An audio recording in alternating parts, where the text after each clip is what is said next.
নবিল্লা নবী ভাই আরো উপস্থিত আছেন ডেমরা থানা বিএনপির সভাপতি পদপ্রার্থী জনাব সেলিম রাজা ভাই। আরো উপস্থিত আছেন ডেমরা থানা বিএনপির সাধারণ সম্পাদক পদপ্রার্থী আনিসুজ্জামান ভাই এবং আমাদের বিভিন্ন ওয়ার্ডের বিএনপির সভাপতি সেক্রেটারিবৃন্দ। আসসালামু আলাইকুম। আলহাজ নবিউল্লাহ নাম মনে আসলে আমার চোখে দুটি ছবি ভেসে ওঠে।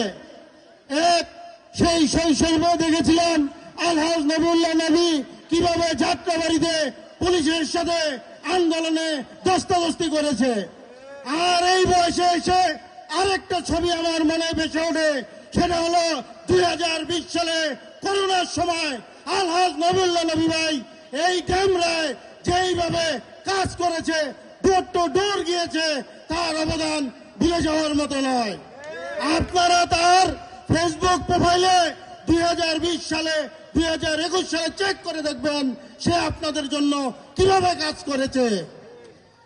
অতএব আমরা এর দ্বারা এটাই বুঝি, উনি যদি জনপ্রতিনিধি নির্বাচিত হয় তাহলে আমাদের জন্য কিভাবে কাজ করবে।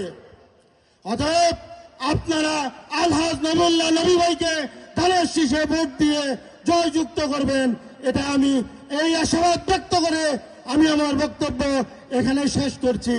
বাংলাদেশ জিন্দাবাদ, বাংলাদেশ জাতীয়তাবাদী যুবদল জিন্দাবাদ। ধন্যবাদ মাননীয় সবাইকে তার সুন্দর এবং সাধারণ বক্তব্য দেওয়ার জন্য। সংগ্রামী নেতৃবৃন্দ,